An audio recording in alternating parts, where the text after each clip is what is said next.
अगर आपके घुटने में चोट लगी है और एमआरआई में पार्शियल एसियल टियर आया है तो इस वीडियो को शुरू से लेकर आखिरी तक जरूर देखें।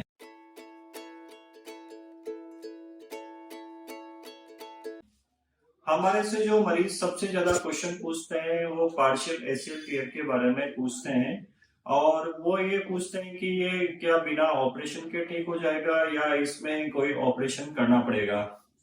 तो दोस्तों हमारे घुटने का एसीएल बहुत ही महत्वपूर्ण लिगामेंट है और ये कई छोटे छोटे फाइबर से मिलकर बना हुआ होता है जिसमें दो बंडल होते हैं, एक एएम बंडल होता है और दूसरा पीएल बंडल होता है। अगर इन दोनों बंडल में से कोई सा भी बंडल ब्रेक हो गया है या उसमें टियर हो गया है तो उसको पार्शियल एसियल टियर बोलते हैं।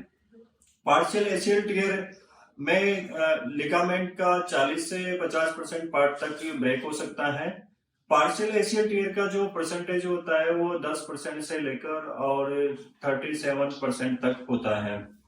अब हम बात करते हैं कि पार्शियल एसियल टियर के बाद में कौन कौन सी कंडीशन में हम काम चला सकते हैं, तो हम वन बाय वन उनको डिस्कस करते हैं। अगर आपकी एज 40 से 50 साल की है और आपके एमआरआई में पार्शियल एसियल टियर आया है तो आप काम चला सकते हैं।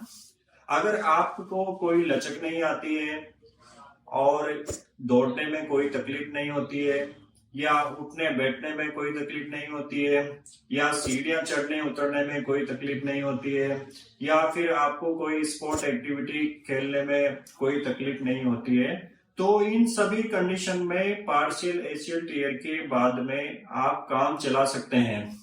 लेकिन ये नहीं है कि पार्शियल एसियल टियर के कंप्लीट रिकवर हो जाएगा या पहले जैसा नॉर्मल हो जाएगा।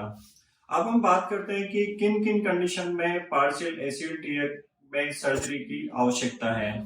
नंबर 1 जो कंडीशन होती है ये कि आप दौड़ नहीं सकते हैं, आप कोई भी स्पोर्ट एक्टिविटी नहीं कर सकते हैं, आपको सीढ़ियां चढ़ने में तकलीफ रहती है, आपको बैठने उठने में तकलीफ रहती है, आप यंग एक्टिव हो और आर्मी या फिर सीआरएफ में वर्क करते हैं। अगर आपको पार्शियल एसियल टियर के साथ में कोई मेनिस्कस इंजरी है तो आपको पार्शियल एसियल टियर में सर्जरी करवाना चाहिए। अगर आपके पार्शियल एसियल टियर के साथ में अदर लिगामेंट इंजरी है जैसे कि पीसीएल इंजरी है या फिर एमसीएल इंजरी है तो उन कंडीशन में भी सर्जरी की आवश्यकता थी। पार्शियल एसियल टियर कभी भी कंप्लीट टियर में कन्वर्ट हो सकता है या कंप्लीट टियर में बदल सकता है। अगर आपके घुटने में हल्की सी चोट लगी है या आप दोबारा गिर गए हैं तो उन कंडीशन में कंप्लीट टियर में कन्वर्ट हो सकता है। तो दोस्तों ये था पार्शियल एसियल टियर के बारे में।